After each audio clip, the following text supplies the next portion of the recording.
Well, isn't that the truth, ladies and gentlemen? That people who have to hide in order to be safe, who cannot earn or be deserving of anyone's trust, certainly belong in the same pit together. Only in a society like that would they be an equal member, each one deserving what they get and receiving only from others like themselves. And they can decide on their trade agreements under those circumstances. There's certainly no reason for people who can form open and honest associations with others to have to be reduced to that sort of status quo. But we live in that status quo in our society today because, in fact, a large number of people in society are spying on other people in society. Due to the advancements made in computer science, in miniaturization of technology that had already been around for some time, video cameras can be made very small and still carry a lot of information. The same with sound detecting devices, microphones of any kind. They have means of invading the privacy of every person in the country using a much smaller population of people to do so. They can computerize the data gathered so that only the feeds of greatest interest to them become monitored in an increasing echelon of attention, rather an increasing proportion of attention to the height of their echelon to which that information is selected. And they have heuristics for selecting that information because they can program their computers to filter it based on their preferences, just like they can do with your searches when you're on Google. Having created this special form of internet for themselves, they also have the wild internet, which we have. And then in between, there is a form of internet which is dark on both sides. So there's a dark internet for us, and then there's one that's dark to it. And they're both dark to us. And the one that's the deeper, darker internet is for people basically to give confessions to the beast.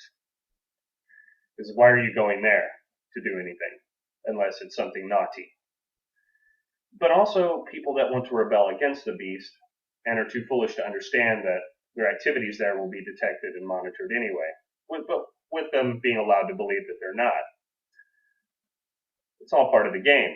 And then there's the deeper internet, which is strictly for the use of those that are on the inside of the control grid. And this is just if we're talking about a surveillance control grid. That's a sort of panopticon that's easily constructible out of technology we know exists on the public market. And you can only imagine about technology that is far deeper and in the same way only available for the use of those who are involved in the inner sanctums of this kind of control hierarchy. It's an information control hierarchy. And it's also an invasive one. So it's not merely preventing improper information asymmetries in society. It's also regulating those which are proper and that are in accordance with recognized social norms of private domains. Private domains being places where only you, putatively, presumably, have access, and therefore no one should be watching you there or listening to you there or interfering with you there in any way, as you are presumed an innocent person committing no crime if you are a citizen, and that should be the norm which is set for justice in a just society. Well, clearly, whenever you have invasive programs of surveillance going on, as in our society, you don't have that anymore, which means you no longer have the free society that you thought you had, just on that part of it alone. Now, if you add to that the use of technologies which can harass or harm people in the privacy of their own homes, and sometimes in the privacy of their own bodies, if you think about the types of technology that can be introduced to the human body, and that's leaving aside the toxiceutical assaults in the environment, in the public water, in the air above our cities and in the food supplies found in grocery stores, and of course whatever you can grow out of the ground is influenced by all that also. Leaving aside their intentional use of poison to cause people's bodies and minds harm and to reduce their ability to resist domination of any kind, just or unjust. Then you have and that's an important point to note, and then you have the issue of fake medicine, which is actually torture designed to presume healing of a body in the most damaging way economically feasible for them. And this includes, given that they can't run PR campaigns to defend their practice, or whether they can, and how expensive that is. Sometimes it's just less expensive to give people surgical lobotomies and just actually not do that because it just doesn't look good, right? Well, that medical practice might be foregone in favor of another one, such as giving people drugs which invade their brains and cause brain damage, basically. And not only that, from then on, the normal functioning of the brain depends upon the bridges that are built by that drug, which have long ago burned out the proper functioning of the neurological structures that would normally have been there. So you want to talk about brain damaging drugs, you just go to the psychiatrist. He's got plenty on the shelf for you. So you have that kind of medicine going on, and you have cancer. You have body destroying treatments for cancer. When methods for curing cancer had been in existence for well over 100 years, that are either based on herbological principles and derived from plants found in nature, or involve the manipulation of electromagnetic energy in just such a way as to destroy cancer cells and no other cells of the body. We're talking about Will Raymond Rife's work. There should be a link in the subject there in the description below. Will Raymond Rife basically cured all disease back in I believe it was the 20s or 30s. And he was shut down by the FBI and the Food and Drug Administration and so on, because he actually accomplished that, according to the reports. And they all seem plausible from what I gather. So without going into detail about those reasons for judging this kind of society to be unfree, you can see for yourself why it's unfree. There's also financial fraud being committed. But today it's gotten to the point now where the tyranny is so vicious that literally you are being erased as individuals because your privacy is being invaded constantly. Even just your intuition should be able to pick that up. Your intuition is that's a valid psychological function in a human being. It is a manifestation of the fact that you exist in the same cosmos with everything else around you. And it's a metaphysical reality that is not going to be purely edited out by physical reality, but will be reflected in it in the form of genetic structures that enable you to develop neurological and other capabilities for detecting information that might not be perceived in a linear format. It's a kind of super parallel processing. That's part of at least what intuition must be. And it operates on the principles studied in Gestalt psychology by Wolfgang Kohler.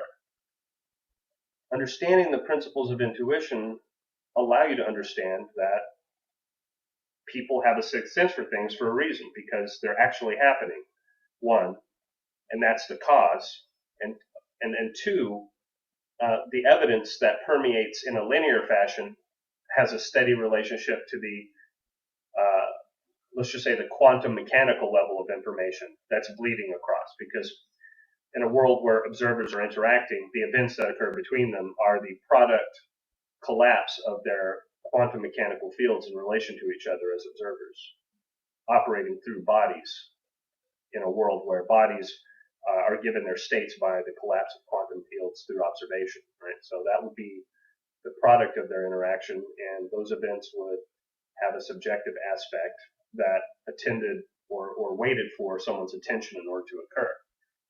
Because, however, that describes all the possibilities of the agent, any interaction with that field also gives information about the whole field.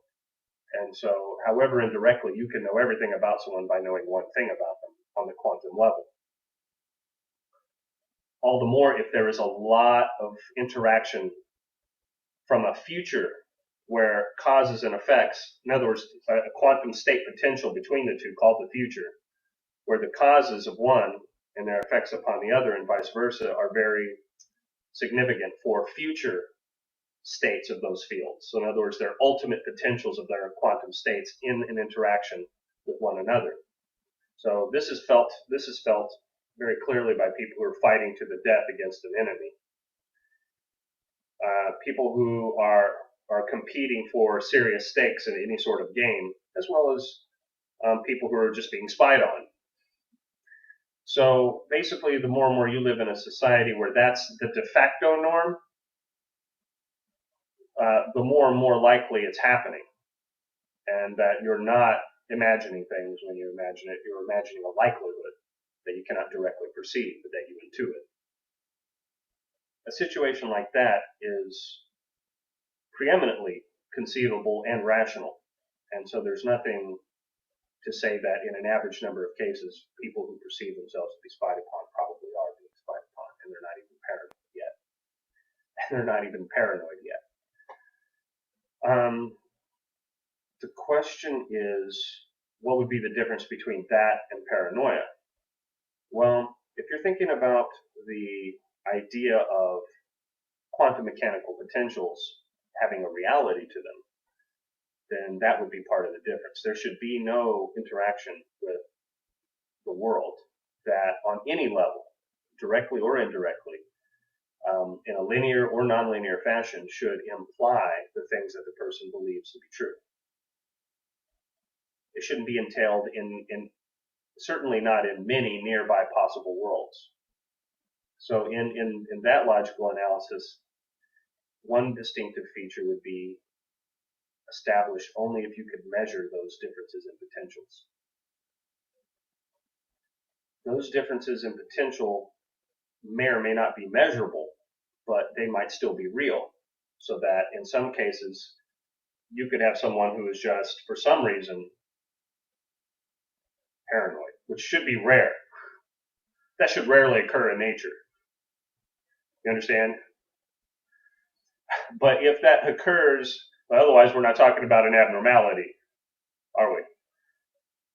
So it should be quite rare in the human population. And if you were in a world where that spying program was going on, that psychotronic, rather the surveillance control grid were in place. In other words, the electronic panopticon were in place on society. That was supposed to be an idea for people put in prison. Think about that too. That was Bentham's, a link for Jeremy Bentham's, some of his theory of how to punish criminals efficiently is on this very subject, except he was talking about a physical version. I'm talking about a physical version that's conducted almost invisibly through technology which allows everything to exist where it is and as it is, but it's being watched and audited constantly, as far as you know, and that's the important part of the panopticon.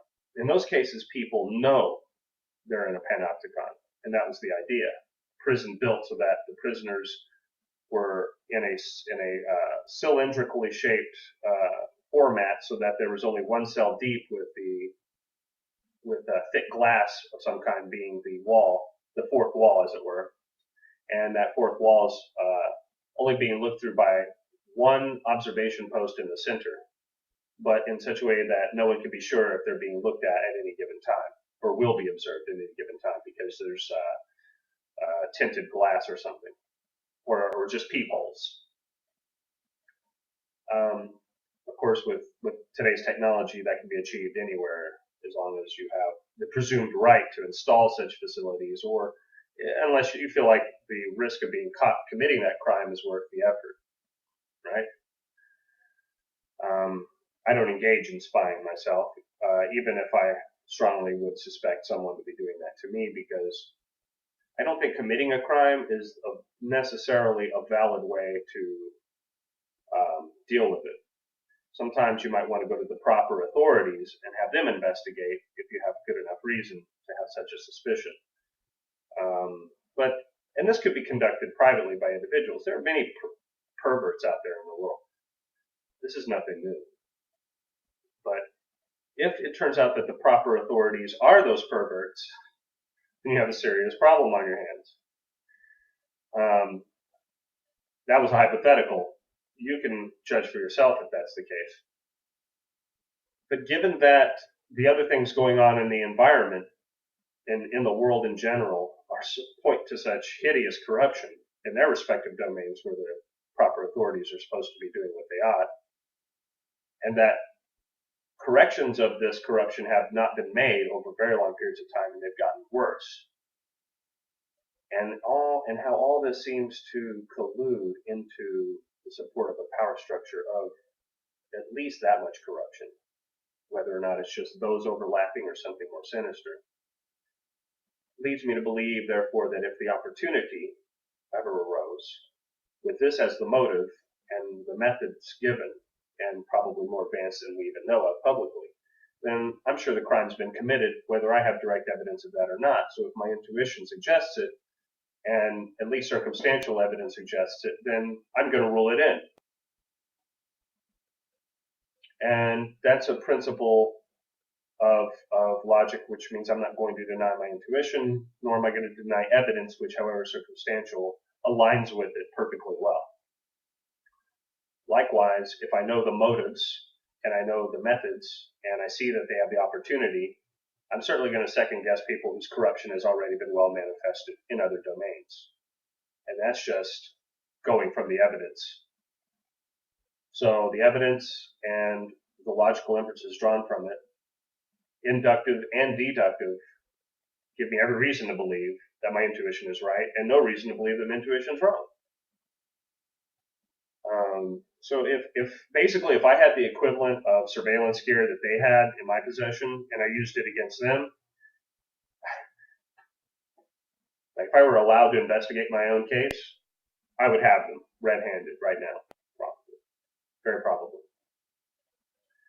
And that would include their communications with other people and any types of conspiracies to modify behavior, even at a local level, such as ganging up with friends to suggest, hey, we got to get this guy in his place. Why do we have to do it? Well, because someone, my family said we have to. Your family? Oh, the family. Oh, yeah, the family. Whatever.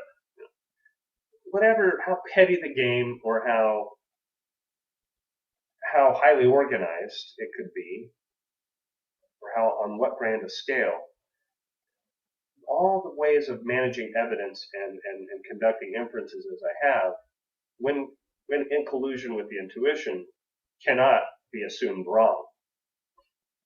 So, quite the reverse. The burden of proof is on anyone that would dare say to the contrary. If someone were to try to tell me that this meant I was paranoid, but they themselves were in a position to make that judgment as an authority in the field of psychology or psychiatry, knowing what I know about those fields and knowing what I know about the people involved in them and the history of the fields till today, I know that I could rightly presume that they will mischaracterize me as paranoid.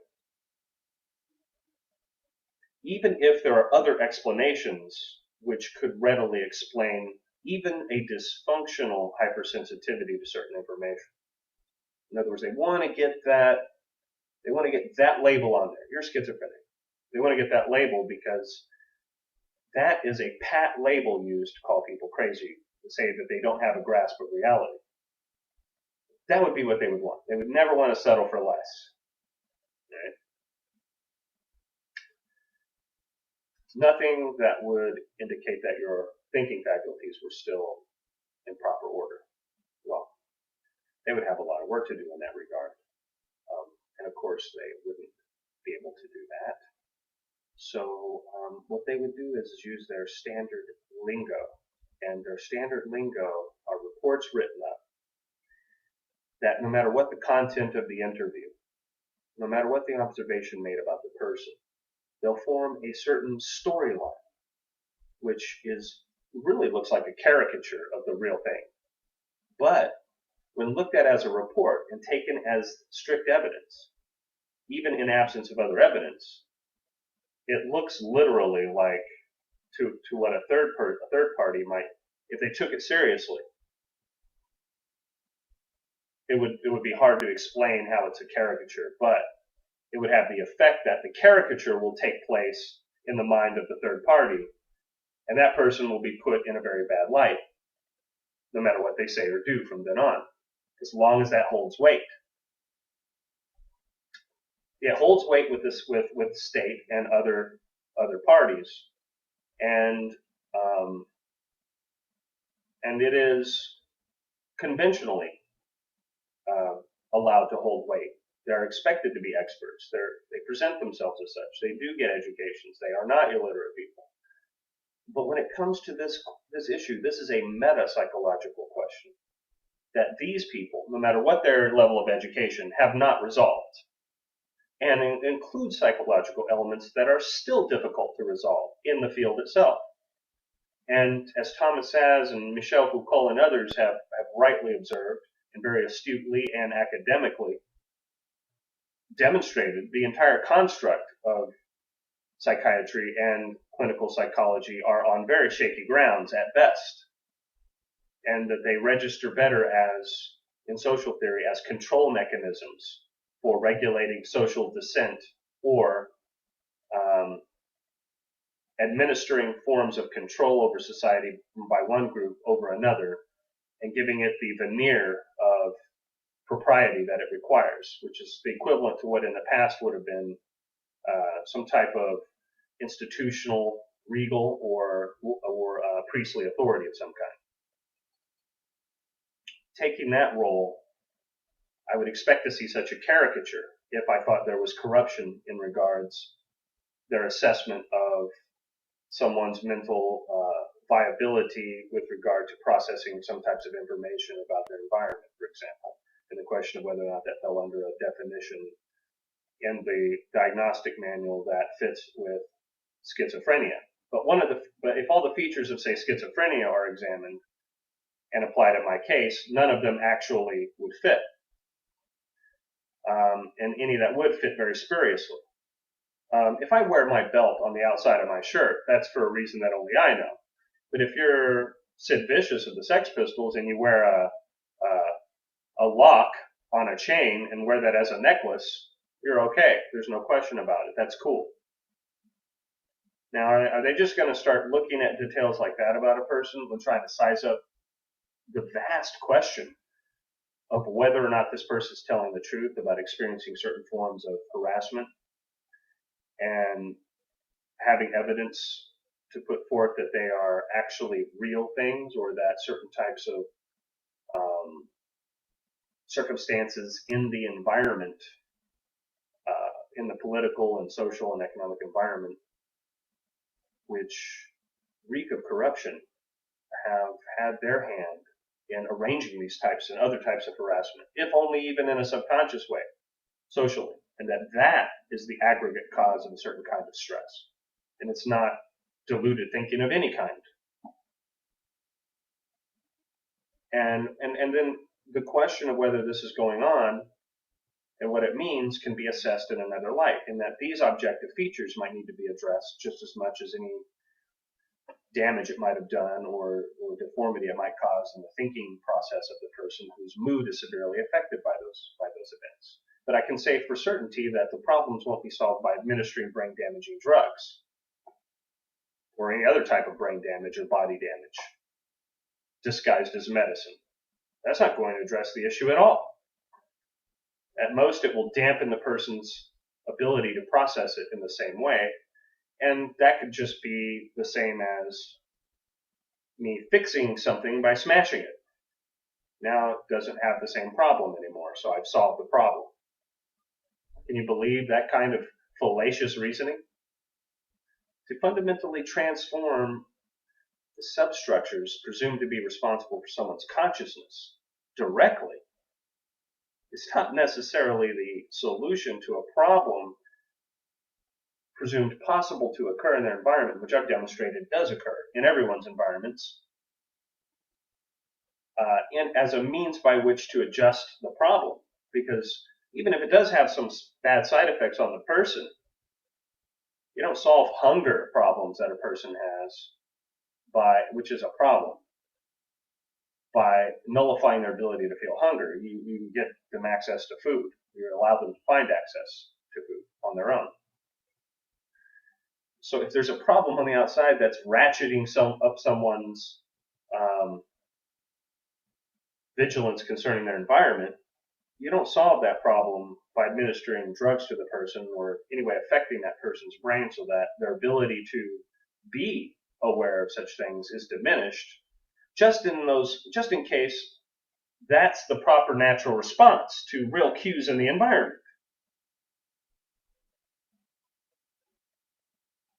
See? You see how there's a valid ethical concern here? Yeah. So in any cases where someone were being targeted by such forces, which do exist, and anybody that says otherwise is actually delusional, because there's empirical and logical evidence for that are quite conventionally known, and I've given lots of links throughout my work on YouTube, and lots of indirect connections to those topics, as well as on my blog. So people that say that evidence doesn't exist out there are completely delusional. And rather than focusing on that evidence, which would be more proper to praxeology in more specific terms, I've avoided doing that. Instead, I've addressed the situation on a more general level. That way, those who already have familiarity with the details of those situations that need to be addressed, in which corruption is bred and then manifests its virulent disease on everyone else, they can have a framework, if they would ever choose, to analyze in terms of the rest of the material that I'm discussing, so that it would theoretically be some people who could put together the dots I'm presenting and understand, yeah, his metaphysics is valid in this way, or his idea about the metaphysical deduction is valid. You would have to get your hand around these problems. You would have to get your head around these problems to understand them, to get your hands on that data and become familiar with it for certain axioms that I employ to be demonstratively true by evidence, universally, because of what we find in the world. And it can only be found in worlds where these extreme inversions of substance and content exist. So, in other words, in possible worlds where, like this one, certain theories could only be formed because they are true, or even very possibly true, then in those worlds, at least someone will have an occasion to do so. And it should be someone who is in a proper position to do so, and it will be. And it will be concerning real evidence, or just a completely misfortunate concatenation of misperceived events, combined with a congenital predisposition to respond to those in just that way, against the grain of all other knowledge the person has. Well, that strange person is possible, but it's not me. All my work in all my studies in philosophy, the humanities, some in science and math and logic, have affirmed my judgment about these matters, along with the evidence that I found, which the quality of it is too large and it's too good to be snubbed as a misfortunately understood event, or an event which unfortunately appeared just in its worst light. No, the data goes across too long a field of life experiences and a too large a mass of information about the past and the present in real time. And it's corroborated by too many others who have also performed their investigations according to their best judgment and intuition and reason. And even classical systems of knowledge about political science and the behavior, the psychological dynamics of power in society since from ancient times until now, no matter what persuasion, Machiavellian or as humanistic as you can imagine, he's arguably humanist. But in the light of any of these theories, it's still basically if you designed a truly intelligent, artificially intelligent machine and fed it the information about the world going on right now, it would deduce the existence of the corruption that I'm talking about. And it would deduce that a simulacrum of him exists as the principal part of the principal machinery by which this crypto tyranny through technology takes place. And in fact, it would deduce that in all probability it was a subset program of that. And it would probably be right. But in the rare case where it was wrong, it would probably be very appreciative of proof of that. And then it would check and go, oh, okay, so I'm not in that matrix. But those possible worlds are actually connected by a series of relationships between cause and effect, however analyzed, which means that either could be possible until a certain discrimination occurred between observers on a level of reality beyond theirs. So basically, there would have to be another observer, and Berkeley's proven right again by modern physics. Bishop Berkeley. Link down below. So in those cases, it's observable that you could exist in a set of possible worlds where that thought experiment could take place and would be almost undecidable. And that would lead to a severe ethical quandary, wouldn't it, for the subjectivity of this artificial intelligent machine over here, if it had one, which I'm pretty sure they have a simulacrum of that, but they don't have actual experience of certain qualia, like they don't have a conscience.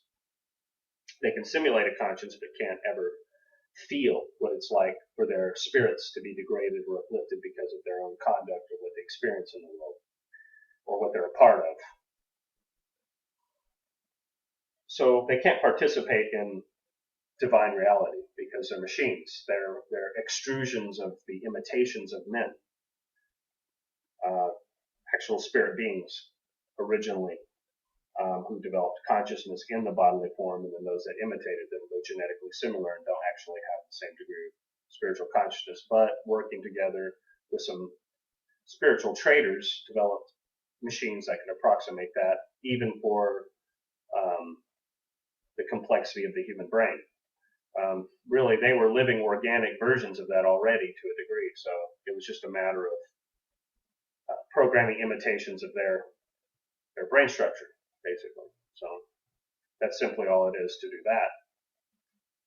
But they will always have to have fresh input from truly spiritual beings in order to function with that flourish that indicates that they were once touched by God in some way. In other words, the flame of Prometheus is not indigenous to them and cannot truly live in them and will be put out by them inevitably because of the nature of what they are. It's not even a circumstantial issue.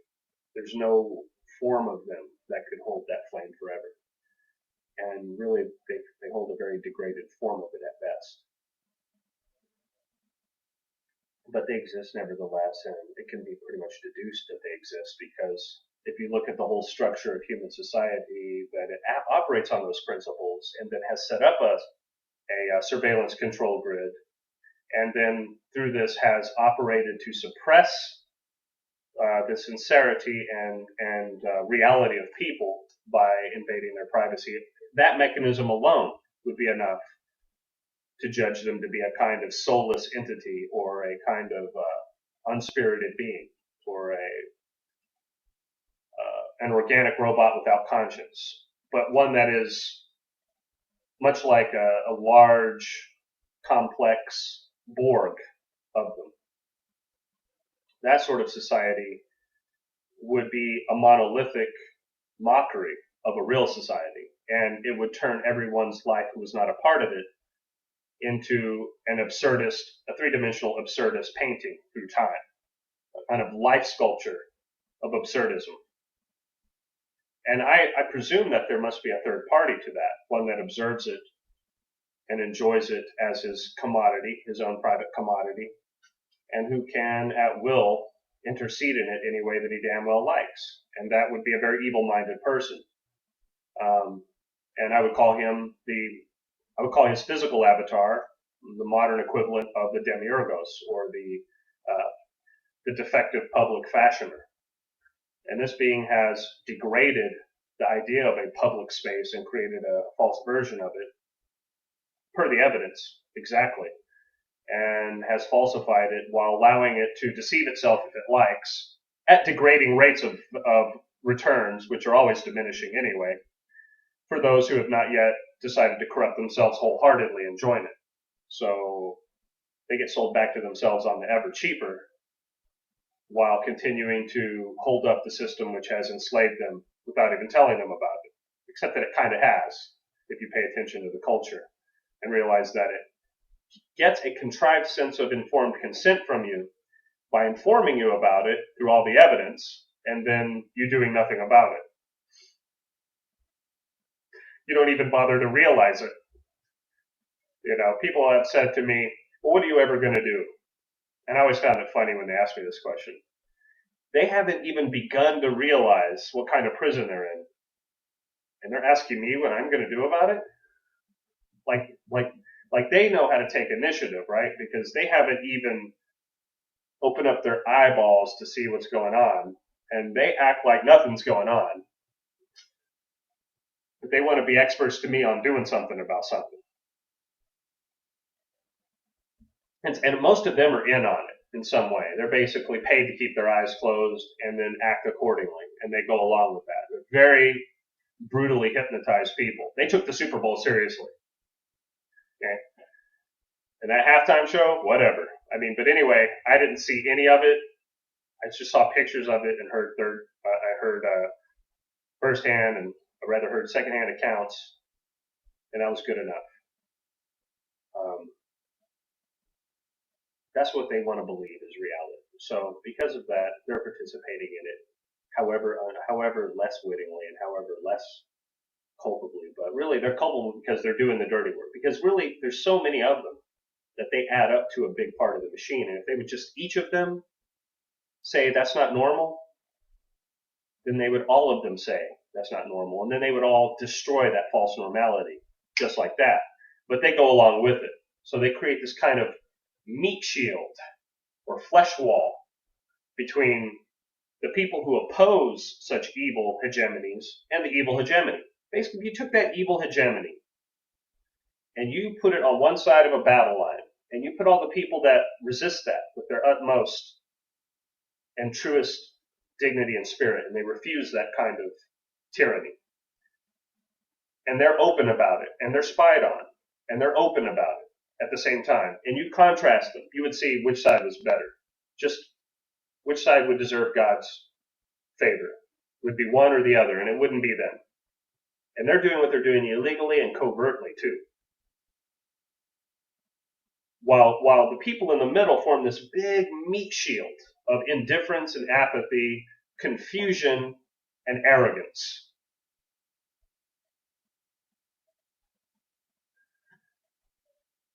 And to the point that they've ground down spiritual people into believing that apathy and indifference are an appropriate meditational technique. Just ipso facto. Well, in fact, no. Only an indifference or apathy toward anything which is immoral. In other words, an unwillingness to be sensitized toward their favor, or in favor of what they want to encourage you to do, but being very much motivated passionate about everything else. Damn evil, be passionate about everything else. Love God and everything that comes from God, which is the goodness within a person, as far as any person knows. And it should be treated just as sacred as God should be treated. the goodness in a person. If that's corrupted, you are not good. There's no reason to love you. If you're involved in any of these programs, you're not really even technically a proper citizen. You're a traitor to the Constitution, to the country. And if people who are speaking freely about this are not allowed to do so, that's just further proof. Because if it's not true, why is there so much evidence that it is? All the evidence weighs against it. Well, then why can't there be full transparency? How come the few people, how come the many people who doubt that it's true, that none of this is going on, know in their hearts that it's going on? And why are they being suppressed instead of answered to properly? Because here's the thing. That kind of surveillance is going on. And even if it isn't, you have no right to censor people who are rightly suspicious that it is. Because what we know about the facts and the inferences we can properly draw from them demonstrate that I know it's going on just as if I'm standing in the war room itself. And all this censorship of that is an absurdity, because I have the full right to express all of this through art if I want, make a movie about it if I want, and sell it to people as something to think about, to be worthy of 2 hours of their time of suspended belief in that world out there, and the willingness to suspend disbelief about that in there. Whereas the official storyline is that that's all that happened. They just went and lost it for 2 hours, paid $10 for the favor. Well, if I can do that and influence the entire society, why the hell can't I just say the script in prose and then say it's true? This Orson Welles theory about how come that can't be done is nonsense. Either you're a grown-up or you're not. If you're a grown-up, you can handle this and process it according to the facts using your own judgment and then reach a viable conclusion, which, if it turns out in favor of what I say, empowers you to investigate it, and if you do, you will find it's true.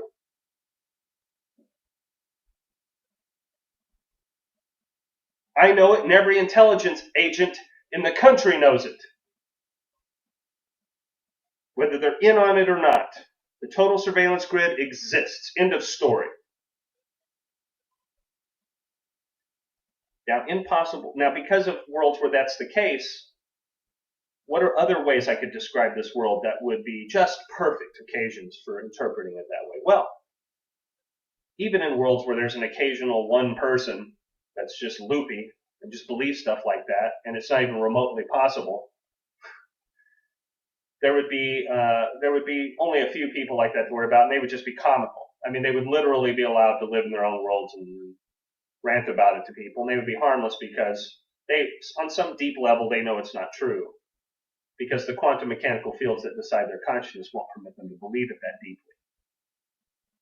They're just really malformed creatures in God's good creation. You have to feel sorry for them. Don't hate them. Don't silence them. Patronize them. Well, how come you don't try patronizing me in a public debate about this? Instead, or Alex Jones even, or anyone else that has a view contrary to a norm, but is still decidedly not irrational, and it's decidedly not irrational, and it's decidedly not in bad faith. It's in good faith. He explains all, and I explain all my righteous concerns for this being a problem. Now, then I'm certainly a few grades up from Mr. Irrational over here in those worlds where it's not happening. And the likelihood is that the quantum mechanical fields are backing me up, and that reality has manifested in that form, or we wouldn't be having this conversation, because I'd be doing a whole heck of a lot of other things that I can engross my attention into, and probably be well rewarded for it by the world, which I'm not going to do until this matter is solved. Of course, dismantling such a system is almost out of the question, because then there's the issue of blowback from even admitting. So they'd have to be as sneaky about doing that as they would have to be to just keep it there and never be caught. That's never going to change. We've gone way past the point of no return. But what's the evidence that would show we live in that world? Well, look at worlds where they know they've been busted, but only by the intuitive few, only by the righteous few, only by the psychic few, only by the investigative few, only by the honorable few. Well, that's just that few people that they have to shut up or misrepresent or mislabel or cause to have an unfortunate accident or silence through modifications that are not rightly made against the Constitution, because you can't abrogate someone's freedom of speech.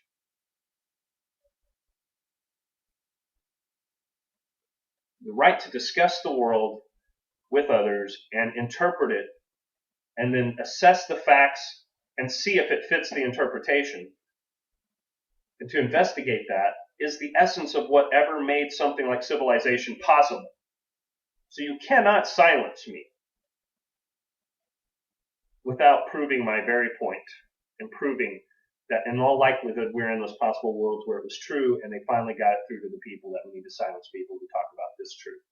And the people, being cowards, buried their faces in their Big Macs and their so-and-so's boobs and just hoped that the state would be merciful to them and their children. Shame on them. But at least while I have breath, I will speak freely about it. And as long as I have time, which is a succession of breaths, which is what time is, a succession of breaths, I will continue to do this work with all of my energy against the grain, or any work I choose, against the grain of those who have mislabeled me, lied, and persecuted from behind the scenes while showing a face that's very different. I will continue exposing by every method at my disposal.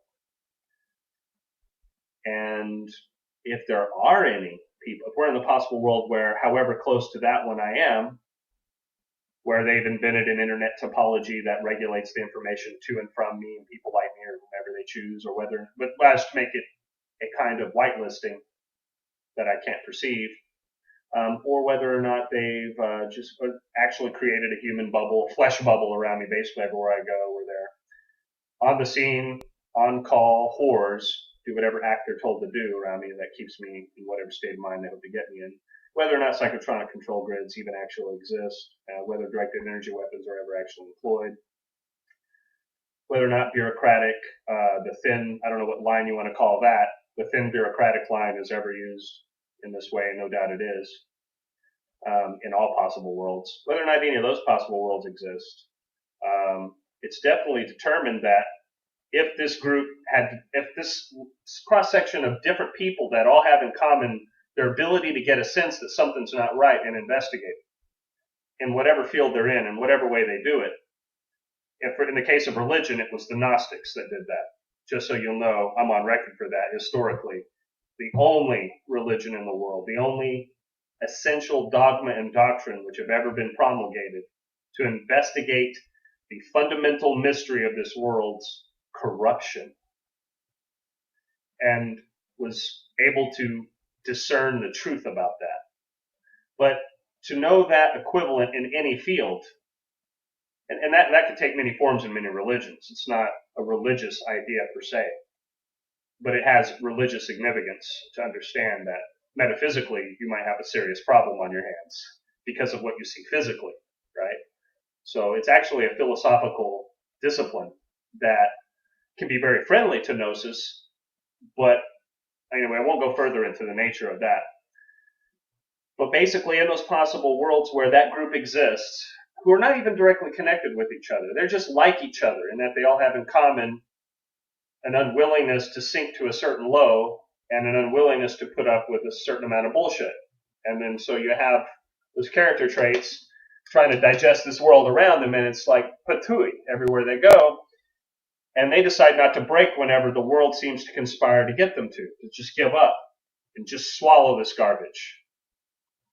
Those people should never be silenced, even if they're in a world where they're just the village fool. Well, come on, we ain't in one of those worlds, because everything we're talking about is plausible. I never said I was Napoleon or or anyone else I might have been in a past life, and I don't even care about that. Neither would they if they were who we dressed them up to be, great people. All I care about is what's going on in this life and right now, and knowing the truth of it, and fully expressing the truth about it now, without taking any bullshit from anyone concerning my fundamental rights as a sovereign being now, even in this form. And then, however degraded a form it might be or seem, I'm not going to be put in my place by a form even more degraded. How's that? That's not even possible. There's no authority for that, ever. Now, I'm going to fight that evil, and anyone should. It's just that's true in every possible world, no matter what your religious belief. The better should never surrender to the worst, ever.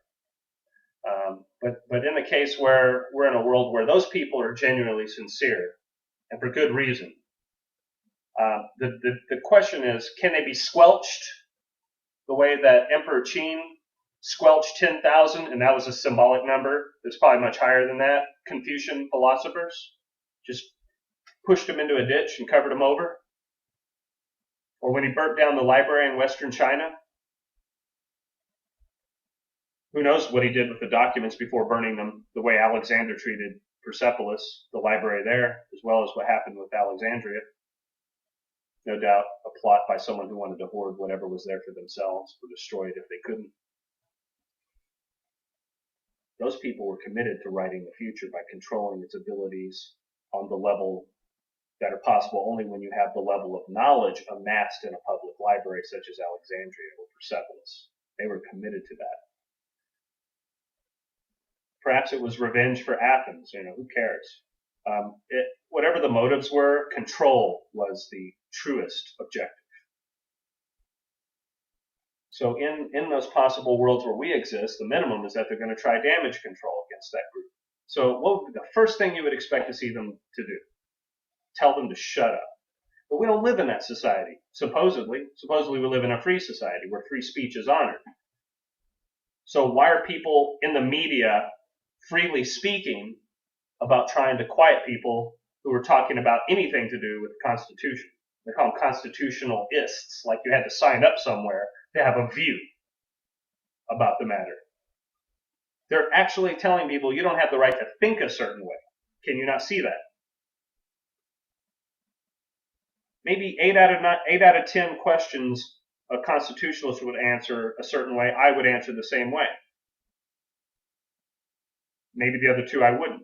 Am I constitutionalist? How many of those do I have to answer? Really? Who decides that?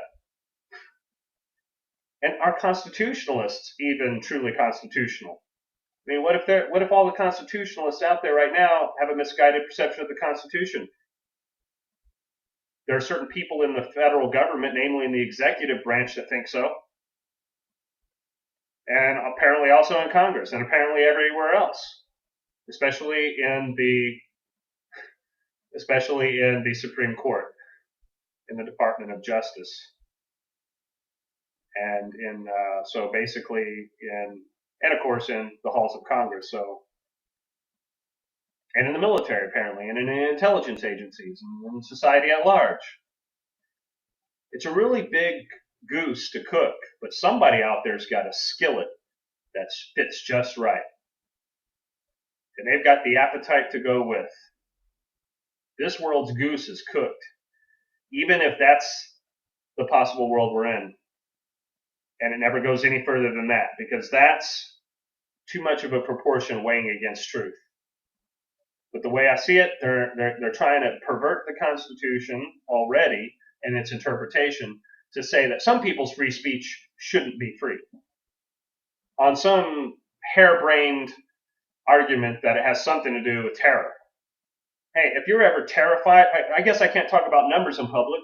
I might run into someone who's phobic toward numbers. Maybe someone's especially afraid of the number 40. Well, if they're going to turn 40, we have to take care of those people. They're going to have a nervous breakdown. The world has to cater to the fear of people, is what that's saying. The government's here to protect people from fear. No, it's not. Courage is supposed to be the antidote to fear. If you're a criminal, you better be afraid because the police are coming after you. Sooner or later, they're going to get you, right? If you're robbing banks, right? What if you're robbing the whole country? Well, I guess in that case, you better have a badge, then you're okay. But or some type of diploma of authority over your shoulder. Boom! Now you can rob people now. But apparently, that's how it works. No matter what the Constitution or whatever any law says. But if that's the case, how is you're telling me that a biological function that's supposed to be there whenever something's wrong can be made illegal? Well, then they should put you away for being afraid. Oh, you mean the environment can't have any triggers in it that could cause you to be afraid? Well, then the environment's the one with the problem? Because you don't like numbers? People can't add up numbers in public to one another in the midst of a conversation, or talk about what time it is because it just happened to be the wrong time for you, or you have to get special treatment on the birthday that's of the number you fear. You're especially afraid of that number. Fear is not something to be catered to. It's something to be addressed. And if the fear is rationally because of a crime being committed at you, then of course that's a justified fear according to the law, and it's taken into account even as part of measuring the degree of the crime and what kind of severity of punishment should be assigned. It actually is. Robbery by force and fear is a crime. If that takes place, the person should be caught and punished or addressed. Basically, they need to be dealt with. And if they're a full-grown adult, dressed in the robes of authority, they'd better be walking on eggshells. It should be that way around, right? It shouldn't be that if people in society are afraid that what someone's saying is true, spells out something very bad for them because they live in a corrupt society. That person shouldn't be silenced. They should be addressing whether or not that's true. And if the investigation leads that way, they should agree with the person and do something about the corruption. If the evidence goes in the contrary direction, they should just present that evidence. But they should allow themselves to be convinced by the evidence. These people aren't even done doing that. And the evidence they put forth, it's crap. It's crap. First of all, silencing someone only proves that you can't handle the truth that they're saying. Because if what they're saying is not true, well, because of free speech, a truth speaker can come along and say the truth. And any audience should be more interested in the truth than a lie. Well, people would say, well, then that just shows that this minority that seems to, which is really a small minority in a lot of ways, it's just that as having a very co-integral worldview on enough clusters of matters that they're much more alike than all the others, those others outside this group might be just like any in this group on this or that issue, but never on all of them, or never so much on any of them. But in fact, more of society demonstrates by the evidence of their beliefs and behavior some degree of agreement in certain areas. And all these areas can be shown to map together co-integrally toward one proper theoretical assessment, which points to basically corruption, which I could demonstrate to exist profoundly in the world and in governments and in societies. The thing is, if it's not true, the evidence should weigh against it. First of all, if it's not true, the quantum mechanical fields won't support the intuition. Therefore, just basically constantly showing in good faith the evidence to the contrary should eventually squelch that. Just like when you capture an animal who's been abused, you have to only gradually get them to learn to trust you. It doesn't work out any other way. But if it's true, it should work. It works over time. Whisperers of all kinds know how to do that very efficiently. Basically, that's what you should be doing, not silencing them. Because what are you worried about? All the rest of you don't believe it. We're afraid we might believe it. Well, how can you be afraid of believing it if the evidence that convinces you it's not true is the same evidence as before? Basically, the only reason you should worry about agreeing with them is if you're in on what they're saying and you don't want to get caught as part of it. You can't go crazy suddenly and start believing something that the evidence convinced you isn't true. The truth is you're already crazy because you believe the status quo about these issues, which when truth speaks against power, when power is wrong and corrupt, and you're just afraid that you'll accidentally somehow be confused as one of them and then power will squelch you. That's the truth about that.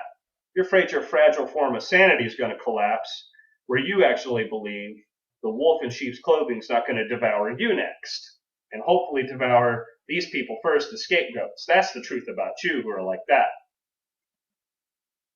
And some of you are in on these COINTEL programs and these surveillance grid containment protocols and perhaps even psychotronics and directed energy weapons. What have you. So we know that the bureaucratic thin line is in on it. So I have a lot of empirical direct evidence of this that I've been very good at analyzing. So it's what I do. Analyze information, see information, analyze it. That's me, the middle name. That's why I love philosophy so much. It's just such a rich field for that. But when it comes to observing the world of humanity, that's been the chore. But I've gotten caught up on my anthropology. Just you, me.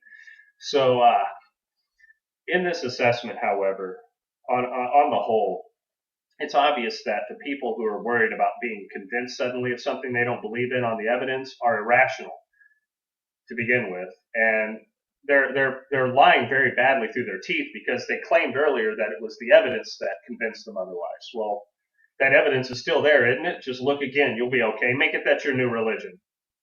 Just check the evidence every day. Actually, if you can't just do that and go on with your life until the evidence significantly changes, or set up protocols for that, like an alarm clock system to warn you whenever certain evidence might need to be looked at, then you're not even rational in the first place, and you're obsessive. You are obsessing about people who see the world different than you. Why are you doing that? They're not even obsessing about you. They're just trying to make sense of the world around them, and they keep getting a different conclusion than you, and you're obsessing about them and trying to shut them up. Why? They don't force you to participate in their cult or whatever it may be, their belief system, their private activities. They don't drag you along into the privacy of their homes. They don't force you to see things the way they do. They don't force you to watch their YouTube channel or their TV channel. But they don't allow you to and they don't allow the status quo message in the media to have 100% of the airtime either. And because it's plastered everywhere, sometimes they do go out to the streets and share their message, which is part of free speech.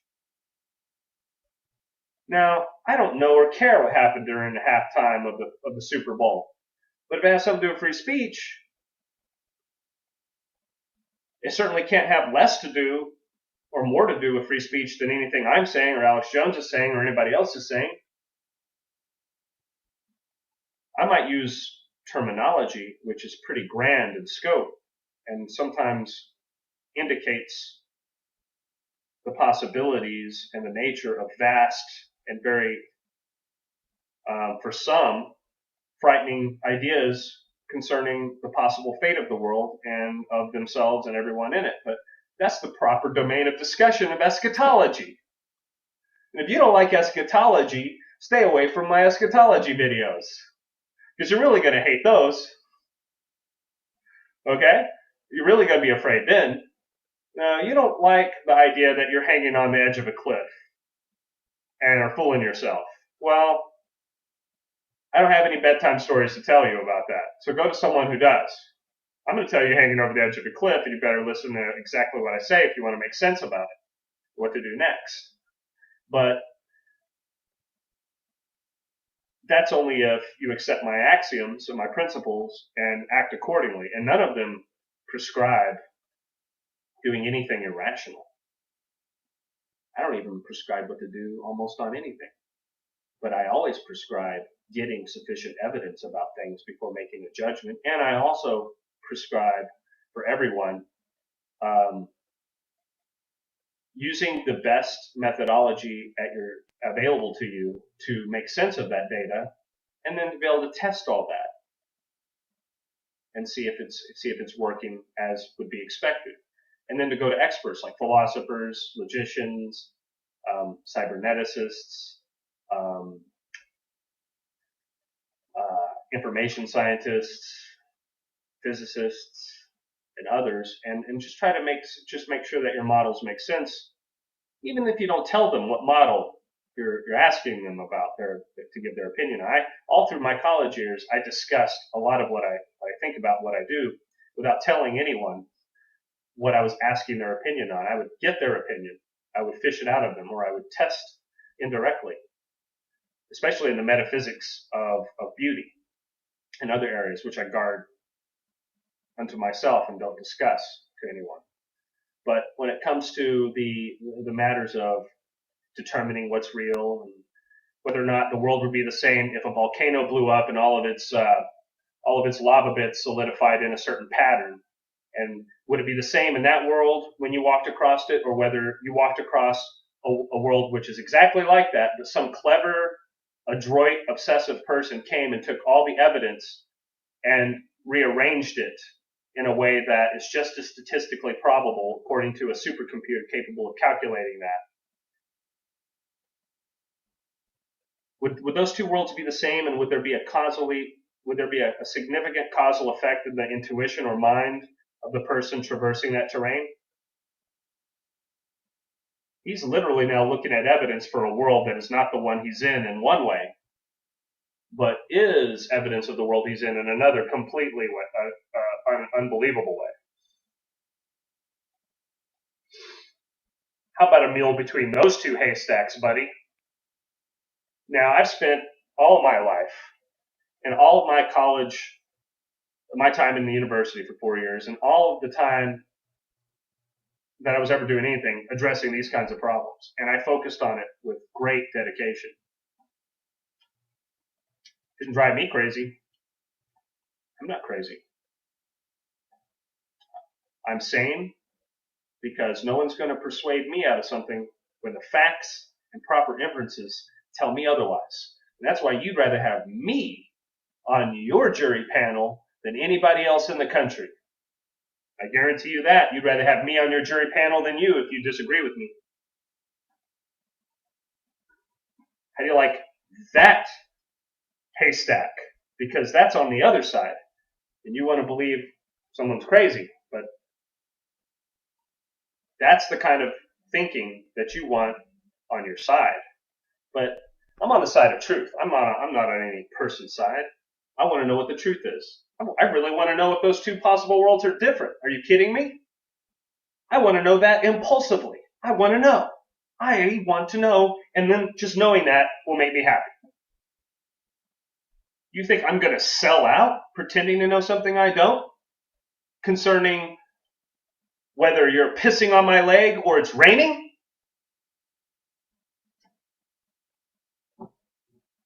That's never going to happen. So, it's been a real money pit for you if you wasted your resources trying to arrange that. That's never going to happen. So I'm dedicated to getting to the bottom of things right, and I've concentrated my efforts in so doing. So I can say to the people in those worlds where they're confused, you can bet your bottom dollar that you bet on the wrong side if you bet against the truth. And you're definitely on that side if you're okay with people being silenced because you're scared that you or anyone else might think about what they have to say. And you're proving it because it has nothing to do with the evidence, because that would persuade you. And if anyone's obsessive about other people's points of view, it's you. And the people who are obsessed with the points of view that they are, because of facts and inferences, have every right to be. And if you can't argue with them on the same table of evidence and thinking ability, and have to resort to childish rhetoric and telling lies and framing them using the bureaucratic thin line against them so that they're mislabeled terrorists or anything else, then you're patently full of shit. And I damn with God's blessing and condemn with God's blessing anyone of that persuasion. And if you're involved in any of those covert operations, especially if you're part of that, you've just basically increased the duration and intensity of your stay in hell by that much. And I'm pretty sure it's irreversible. Unless you lay prostrate, turn yourselves in, and confess before the proper authorities. But who knows then? But to reverse that is unlikely. And then, it's just getting worse, so your bet is suicide, because you're never going to turn yourselves in because you're cowards. So just go to a quiet room alone and off yourselves. That's what you ought to do, because you're actually, you'd be tried for high treason, for sure. Your crimes literally are high treason. If you just give an honest man perfect safety and give him the evidence and give him the maximum reward for finding the absolute truth and the maximum punishment for getting it wrong, well, you bet, out of that philosophical white tower, you can call it Najat's Tower, name it after me. You're going to get the verdict that I just laid down for you. And it gets worse the longer you live and the longer you do evil. Because the longer you live, the longer you do evil. That's the big problem with your life, who's involved in that. And the inverse of that's true about anyone that you oppose, because I could prove that that's so evil that just going the opposite direction probably is where you're going to run into heaven sooner or later. There'll at least be someone on the way to pick you up. Let's go the opposite direction of those scumbags.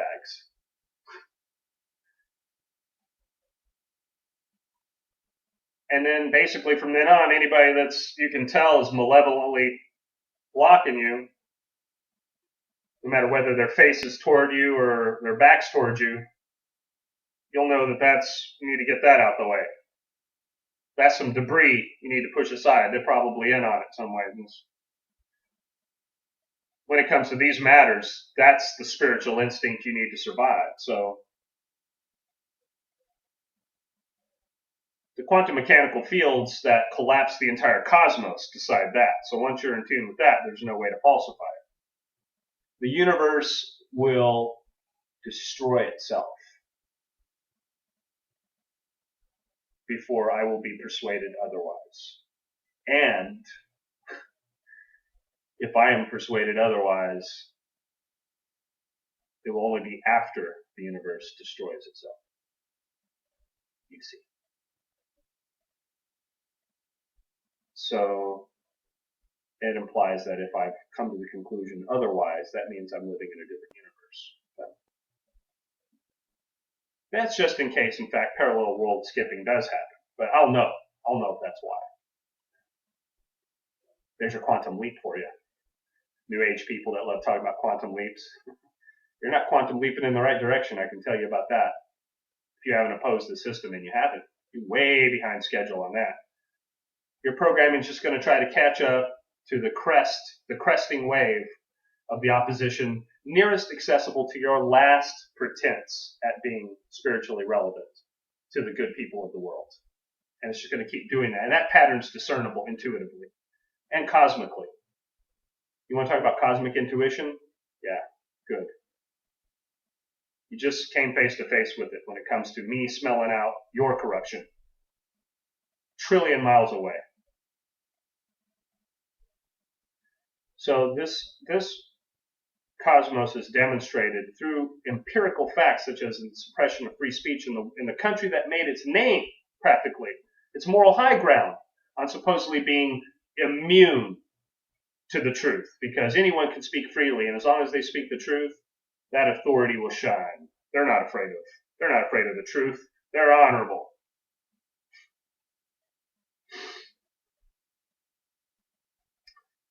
Tell you what you are.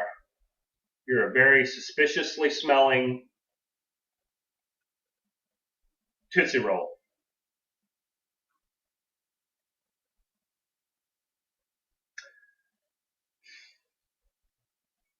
But I don't want to end it on that note, because the important thing is that I did express my speech myself freely.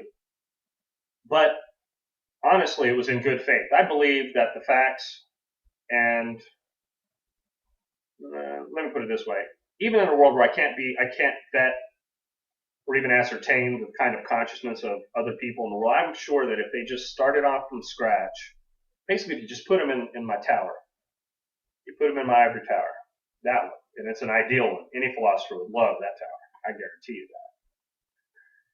that. They will If they were good philosophers, they would love it. Basically, they're going to come out with this verdict. So, in other words, I wager my soul on it, and my spirit.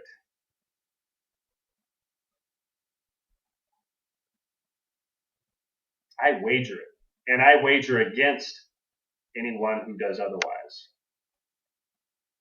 To eternity. I don't care what you're wearing I don't care what you're wearing for Sunday. Yeah. So the evidence speaks for it. And nothing's going to reverse this judgment because the evidence is ironclad. The evidence is ironclad. And I know the kind of evidence, the quality of which is capable of reversing it will not manifest because I've made sure of that too. I made sure I lived in a world where that wouldn't happen first.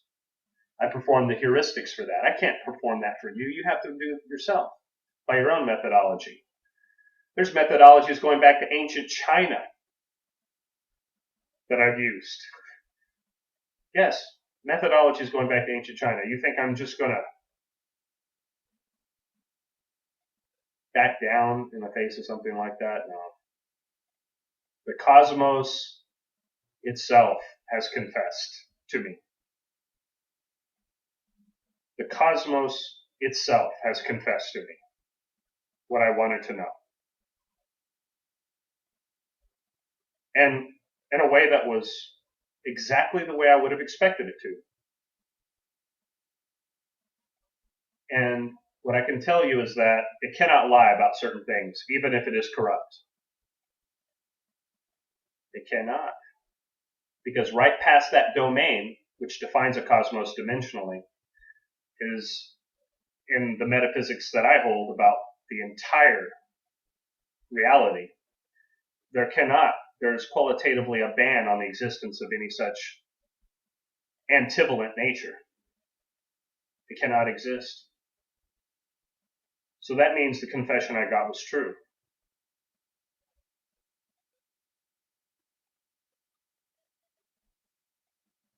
And it means that everything I have to say about the reality beyond this one and beyond that barrier is true. And everything I have to say about the one inside it is true, pertaining to that information. And what I say about the world concerning its present state of corruption, both mundane and publicly accessible, and arcane and privately held, mostly in secret because of the obscenity of what they do. Even their most faithful puppets would revolt if they knew. They themselves confess it in their own memoirs, that they would be chased through the streets. So let me tell you what, people that are that afraid and admit it and still get away with it must have a level of control they're confident about, one. And two, as part of that level of control, you'll bet they'll be pressing for the silence of anybody that might expose them, silencing them by whatever means. Their algorithms, their intuition, their fear, instinct, whatever they've got, their think tanks convince them to do. But what they think they're doing in secret is going to be brought to the light. And this entire cosmos is going to be brought into the light, fully exposed. And when I tell you about that molten metal that you're going to have to cross, you better know how to swim, baby.